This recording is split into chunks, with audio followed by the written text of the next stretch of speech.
Well, good morning. Randy read to us from the book of Matthew today.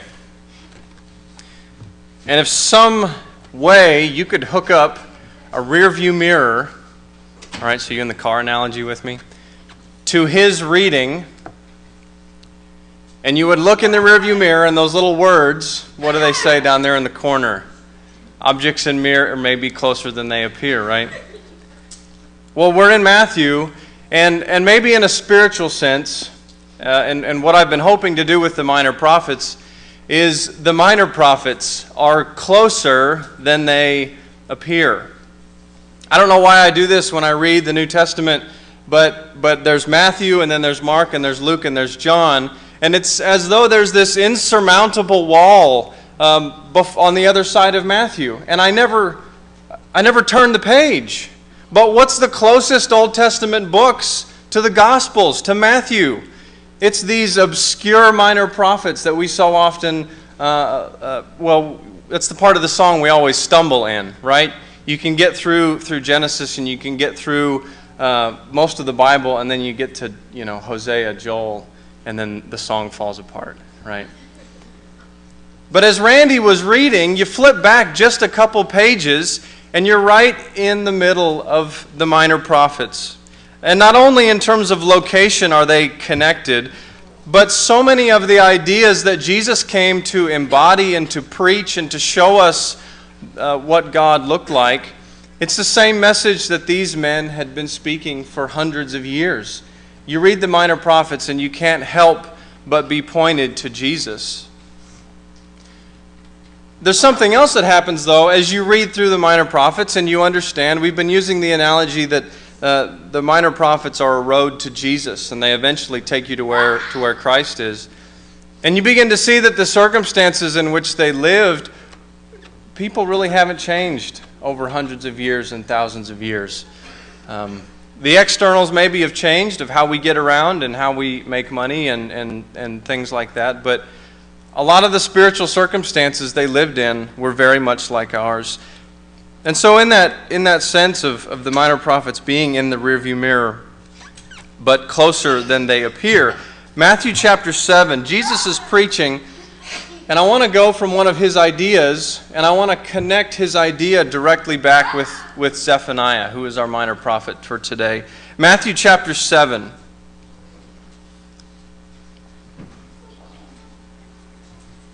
Jesus is speaking to a crowd, most likely of Jews, which was right in the middle of the Roman Empire, which was this melting pot of all kinds of languages and cultures and ideas and philosophies and beliefs and religions.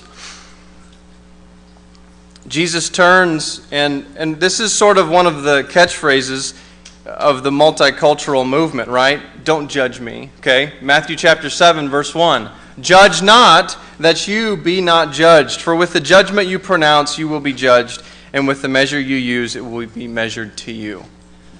What's society's translation of that, right? Hey, don't judge me. You just don't judge me, and I won't judge you, and we'll stay far apart, right? Even Jesus said it, so don't judge me. But he goes on in verse 6. Judge not, but, verse 6 of Matthew chapter 7, do not give dogs what is holy, and do not throw your pearls before pigs, lest they trample them underfoot and turn to attack you. So here's Jesus speaking to people who are in the midst of all kinds of cultures and ideas. And he says, you're going to be surrounded by all kinds of people and all kinds of things. Some of those things are going to be holy and precious, and some of those things are going to be dangerous and even threatening. You're going to live surrounded by a broken and confused world. How do you live surrounded by brokenness with eternity in your heart? In my reading on my spare time, I like to read about World War II, and I've read a lot or been given a lot of books on the paratroopers. And To me, as a civilian who's never been in combat, like it's crazy. And I know they're brave, and so I don't say crazy like in a disrespectful way. But for one to volunteer and to say, I'm going to go to war, that's wild. That's brave, but it's also crazy. And then to say, not only are you going to volunteer for war, but you're going to jump out of a plane into war.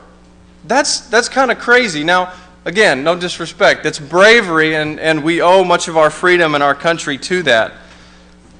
But the paratroopers would jump in, and a fellow was asking a paratrooper once, he said, well, aren't you scared that you're going to go and you're going to jump in the middle of this enemy and you're going to be surrounded? And the paratrooper with sort of a smile on his face said, we're paratroopers. We're supposed to be surrounded. That's kind of the trick, right? The element of surprise. Put us right in the middle of it, and then we can get to work. One thing you always knew as a paratrooper, once you parachuted in, you weren't home until the mission was done, right? There was no calling in and saying, okay, I'm finished. Can you take me back? Did you catch that phrase in the song that David sang for us? Never turn backward, always ascend, onward to journey's end. Boy, if that wasn't a paratrooper slogan, then I don't know what was. There was no time out.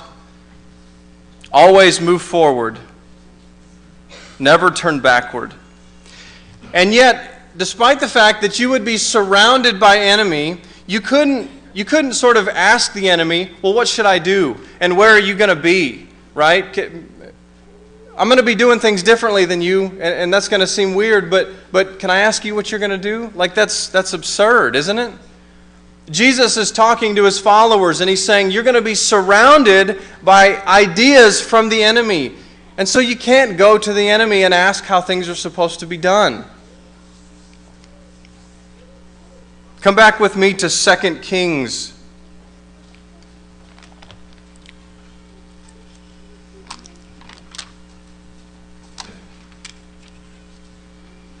Zephaniah is an often forgotten minor prophet. He sounds like Zechariah, and so if you can remember Zechariah, you sort of confuse him with Zephaniah and Zechariah. There's no quotations in the New Testament of Zephaniah, and if you go back to the early Christian writings, guys that were quoting prophets in the first century, they don't even quote Zephaniah very much. This may be the first sermon that I've ever quoted Zephaniah in. He's not quoted in many sermons, and so in a lot of ways, he's obscure and he's forgotten. But the idea that he was living surrounded by the ideas of the enemy, he was surrounded by brokenness, and yet always moving forward toward heaven, was very much alive. I've sort of dubbed him in my studies the multicultural missionary. And we'll see some of those things that he runs into. Zephaniah was of royal lineage. He was the great-great-grandson of King Hezekiah. You know, big deal, right? He's royal. But what that means is he's not like the other prophets who sort of looked like and smelled like and acted like the people. Zephaniah was up amongst the leaders, and he maybe had a bird's eye view of everything that was going on around him. And he served possibly 3 different kings, Manasseh, Ammon, and Josiah. If you're not familiar with the Old Testament history, 2 of those guys were some pretty bad dudes. And then Josiah was certainly a partner in bringing about the right things of God. 2 Kings 21, starting in verse 19. The middle king that he would have been forced to serve with, and the nonsense and the foolishness and the wickedness he would have been surrounded by, Zephaniah would have been. 2 Kings 21, verse 19. Ammon was 22 years old, right? If you're working with a 20-year-old, you got problems already. Ammon was 22 years old when he began to reign, and he reigned 2 years in Jerusalem. His mother's name was Meshullemeth, the daughter of Haruz of Jotbah. And he did what was evil in the sight of the Lord, as Manasseh his father had done. He walked in all the ways in which his father walked, and served the idols that his father served, and worshipped them. Turn over to chapter 23. If Ammon, this king we're talking about, if he would have been a fan, to use a sports analogy, if he would have been a fan of baseball, he would not have been a fan who had one team that he rooted for. And as odd as it sounds, he would have been a guy who would have had a Yankees symbol on the front and then a Red Sox symbol on the back, which doesn't really make any sense for those of you who know sports. And then he would have had various other teams. He sort of wore whatever jersey people were into. Except it wasn't just sports, which really, isn't that big a deal in the grand scheme of things. He wore whatever jersey of whatever religion surrounded him. Whatever way of belief or doing things was around him. Skim through with me 2 Kings verse 23 and count, make tallies on a piece of paper or count on your fingers all the different gods that were involved in Ammon and Josiah, in Ammon and Manasseh's reign. And then remind yourself as we read that these are supposed to be God's people. This isn't just, the world and society where anything goes. This is God's people who are allowing all these different ideas to influence them. 2 Kings 23, starting down in verse 4. Skim down through there, and it says that there were vessels made for Baal and for Asherah and all the hosts of heaven. Baal was this personification. Baal was basically a glorification of masculinity, of manness, right? Of man's dominance and man's right to take whatever he wants. Even in terms of, sexuality, a man can take whatever, and it's sort of this conquest. And Baal was this glorification of that. And right next to Baal was Asherah, which was this objectifying, right, of a woman, taking a woman and turning her into an object, and then also saying that, a woman really doesn't need a man. That's the ideas that were glorified in Baal and in Asherah. Does that sound anything like today? Are those ideas, maybe the idols are dead, but those ideas today are certainly alive. So those are two. And then it talks about, down in verse 10, and there's a couple more scattered in there, but we're just going to hit the high ones here. Down at the end of verse 10, there's this god, and this was really disturbing, but the god's name was Molech. And you know what they would do to honor this god Molech? They would sacrifice their sons and their daughters. Molech was this god who had his hands out, and they would light a fire in there. And that's what they would put the precious little babies and girls. They would put in there in order to glorify this God, to appease themselves. This isn't just the pagans around Israel. This is God's people who had allowed this nonsense to come right into their midst. Scan down to verse 12. And so we've been talking about gods. Verse 12 talks about these altars within the chamber of Ahaz and an altar in the chamber of Manasseh. Both of these men were kings, and so these altars were almost a glorification of men. Like, here's our ruler, and we trust in him, and he might as well be deity, and so we're going to have an altar in his honor. Man and leadership is what's going to save us. And then you come down into verse 13, and you have these various gods of destruction. Middle of the way, verse 13. Ashtoreth of the Sidonians, Chemosh of Moab, Milcom of the Ammonites. Do you know certainly in the entertainment world, destruction is glorified, right? But nations that were founded upon fighting and killing and destroying other people. And that's basically what these gods were. And the Israelites had said, well, there's a part of that we could honor, and so let's bring them in here. And so we have perversion of men, perversion of women, sacrificing children, glorification of man, and destruction. All in God's house. And God takes Zephaniah, and like a paratrooper, he parachutes him down in the middle of this royal mess, right? Literally a royal mess. And he drops him down in the middle of this, and he says, this is going to be your ministry. This is going to be your message. You think he got along with Ammon? You think Zephaniah got along with Ammon? No doubt Zephaniah would have never had much in common with Ammon. The things that Zephaniah would have held as precious,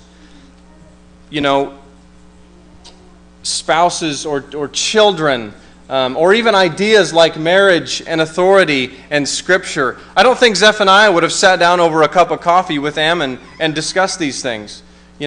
That's giving to dogs what is holy.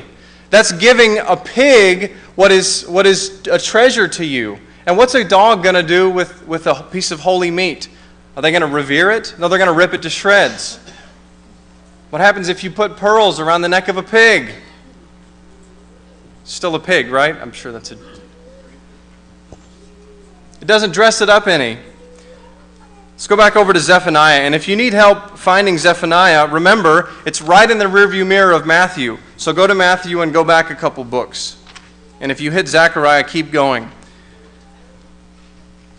Zephaniah chapter 1, verse 4. Needless to say, God is not happy about this. God says, I will stretch out my hand against Judah and against all the inhabitants of Jerusalem. I will cut off from them this place, the remnant of Baal, and the name of the idolatrous priests, along with the priests, those who bow down on the roofs to the host of the heavens. Now listen here. Those who bow down and swear to the Lord, and yet swear by Milcom. Milcom was an equivalent of Chemosh and Molech and all of those destructive gods. You see what Zephaniah is observing here? That they worship at the temple and in various ways. They worship God, and they even use His name, but then they turn and they give homage and they worship and they do things that please these other gods. Right? They would have wore the Yankee hat in Yankee Stadium and the Red Sox hat in Red Sox Stadium, except eventually you forget and you wear your Red Sox hat into Yankee Stadium. And does that work out for you? Even in sports we understand that there's a difference between things, that not all ideas are equal. Notice what they were forgetting about God. Verse 6 in Zephaniah chapter 1. Those who have turned back from following the Lord, who do not seek the Lord or inquire of Him. Brothers and sisters, a lot of people worship God, but the next step is to seek Him actively and to ask Him, God, I'm in a relationship and I'm thinking about marriage. What do you have to say about marriage? Or you can turn to any other idea that's out there and you can say, I'm in a relationship. I don't even know if I'm thinking about marriage, but that doesn't really matter. You're taking something precious and you're giving it over to an idea that's going to trample it. These ideas simply were incompatible. The Philistines had Baal as their god, and then Isaac had read about this nation called Cush, which was also known as Ethiopia, and they had a different set of gods. And in Israel, you could take the idol of Baal and the idol of the Cushites, and you could have a little idol party, whatever that is, and that's okay. But if you took Baal down to the Ethiopians, you think they would tolerate that? No, because they weren't just surface worshiping these idols. They were fully invested in the idols that they were worshiping, and they didn't tolerate these other ones. And so you can see how Israel sort of had this melting pot, but it was really surface and shallow, and it wasn't very deep, and they were just taking, the enjoyable and beneficial aspects of these ways of thinking, when in reality they're incompatible. Read throughout history, Baal goes to war with other nations because of their differences in opinion. Actually, you think about Christianity and Jesus, what He stood for. One of the few ideas that would not use, Jesus, when his leaders wanted to lash out and attack and to fight, His job wasn't to forcibly propagate His ideas. Anyway, a little off topic there. What does it mean to fight for what is righteous with the ethics of Jesus? What does it mean to be surrounded by incompleteness and brokenness, yourself know the truth, and not feel like you're being oppressively surrounded, and yet always moving forward toward that final goal, always moving forwards and never turning back. Part of it is allowing God to decide what is precious and letting God decide how that thing is supposed to be treated.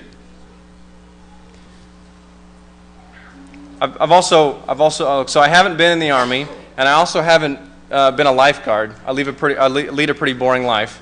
I haven't been a lifeguard, but I know one of the things they tell you as a lifeguard is you got to be careful when you're going to rescue the drowning person. The drowning person is not just going to say, okay, please help me, and I'll just sort of go along with everything. That person is in desperation, and if you're not careful, they're going to drag you down underneath.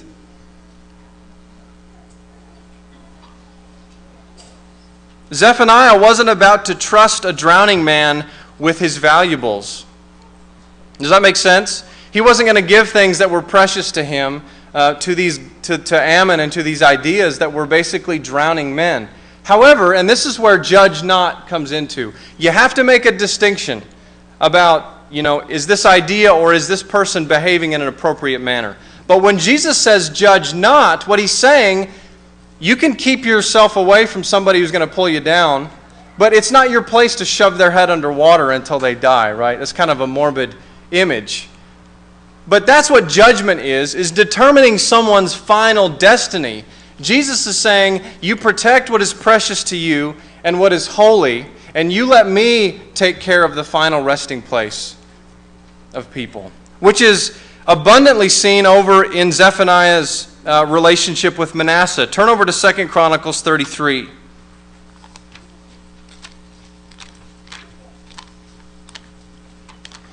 Second Kings, in my reading, is more of a broad history. Second Chronicles is all-encompassing. It basically starts from Genesis and goes all the way through to the end of the Old Testament. And it really wants to highlight any good thing that a king did. Second Chronicles wants to make sure that we know this. Now, the king who had brought all of these multicultural ideas, who had brought all of these damaging philosophies into Israel, his name was Manasseh. That was Ammon's father. Manasseh was a corrupt dude. He's a dude that we would all like to hold his head underwater for a while. And not just because he liked the Red Sox and I like the Yankees, because he was the one who said, yeah, that God that you sacrificed your children to, bring him in, that's okay. Now, if that doesn't make you angry, the mistreatment of children, then I don't know what would. Or the mistreatment of men, or the mistreatment of women. Manasseh was the one who let all this stuff come in. And how many countless people did he lead astray? It's like what Randy read today. If there was ever a guy who deserved a millstone hung around his neck and cast into the sea, it was probably Manasseh, don't you think? And yet, I think it's obvious that for much of Manasseh's life, Zephaniah would have had little things in common with Manasseh. Zephaniah would not have sat down and talked with him about marriage and about purity and about children and about all those things. And yet, what would you do if you were Zephaniah? 2 Chronicles chapter 33. Verse 12. What would you do if you were Zephaniah and there was this evil king, and yet at the end of his life you heard this story? And when Manasseh was in distress, he entreated the favor of the Lord his God and humbled himself greatly before the God of his fathers. He prayed to him, and God was moved by his entreaty and heard his plea and brought him again to Jerusalem into his kingdom. Then Manasseh knew that the Lord was God.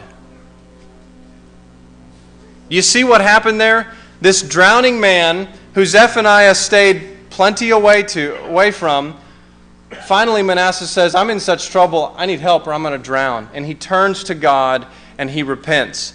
And the guy who needed to have a millstone hung around his neck, when he truly repents before God, what's God's response? He forgives him. Now, if that's not grace, I don't know what is. It gives us a picture of how incomprehensible God's grace is, even for this wicked man. And yet don't think that Zephaniah, throughout his ministry and his interaction with Manasseh, wouldn't tell him, I'm sorry, my friend, but that is wrong. That is dangerous. That is harmful. Do you realize that all these ideas that we've been talking about, the idea behind Baal and Asherah and Molech and Chemosh and all of these things, do you realize that those ideas are still alive and well today? But each of those nations from the time of Zephaniah that bought into them, are they still here today? The Philistines, do you hear about them in the news?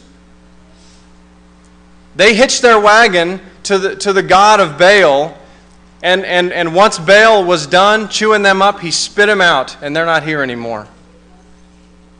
The only kingdom that is still around today is the kingdom of God. Because when you hitch your wagon to the ideas of God, those are enduring principles. But there isn't room enough on God's wagon for every idea. Okay, we can't just take a mishmash of everything, right? There's holy and precious things that are not going to be thrown to dogs and aren't going to be thrown to the pigs to trample and to chew on. And you know, it's the church's job to stand up and to be a voice for those things today. But isn't the challenge, we're parachuted into our lives and we have this mission and this training, isn't it hard to remember who the enemy is? 99% of Manasseh's life, he was the enemy. But remember the words of Paul and the other New Testament writers. Our struggle is not against flesh and blood. Manasseh was really a prisoner of war who had been turned traitor. And yet Zephaniah was not so zealous in his ministry that when Manasseh turned back to God, well, let me just read the words that Manasseh would have spoken to him. That Zephaniah would have spoken to him.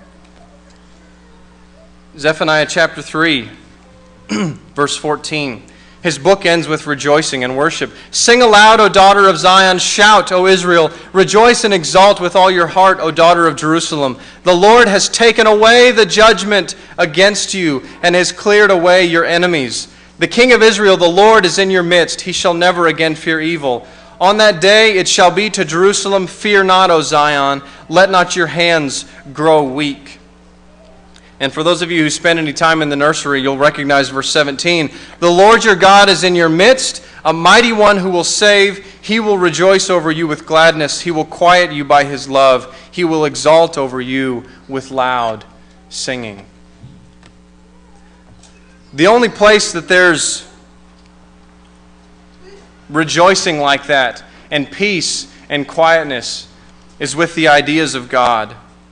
Because you see, multicultural harmony while drowning is pointless. God wouldn't throw drowning people into the same pool and call it a pool party.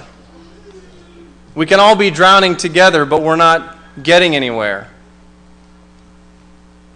And so we live as redeemed people who can speak the words of Zephaniah. We rejoice and we worship and we have peace, even as we realize each day at our work and at our school and maybe even in our families that we're surrounded by brokenness. But that is our lot. We're surrounded by brokenness, and yet we keep moving forward with heaven in our hearts, with the gospel on our mind, and God's grace buoying us along the way. Are you surrounded? Well, if you're called out, then you're supposed to be surrounded. It means you're not part of the enemy. It also means that this isn't home, and so keep marching. Have you entrusted the precious things to God's will? Evaluate your thoughts on marriage and parenting and finances and friendship, and ask yourself, is God the one guiding me in these thoughts and decisions? Or am I listening to popular ideas or other things that would be contrary to God? Let me close with Psalm chapter 3. As always, the invitation is open.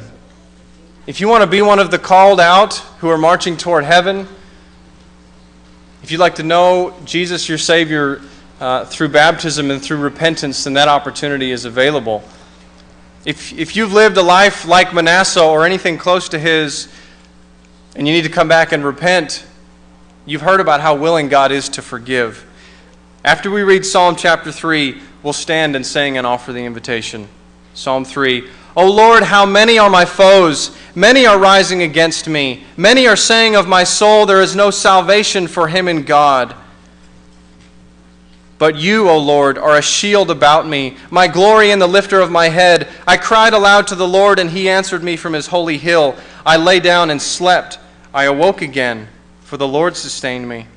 I will not be afraid of many thousands of people who have set themselves against me all around. Arise, O Lord, save me, O my God, for you strike all my enemies on the cheek, and you break the teeth of the wicked. Salvation belongs to the Lord. Your blessing be on your people.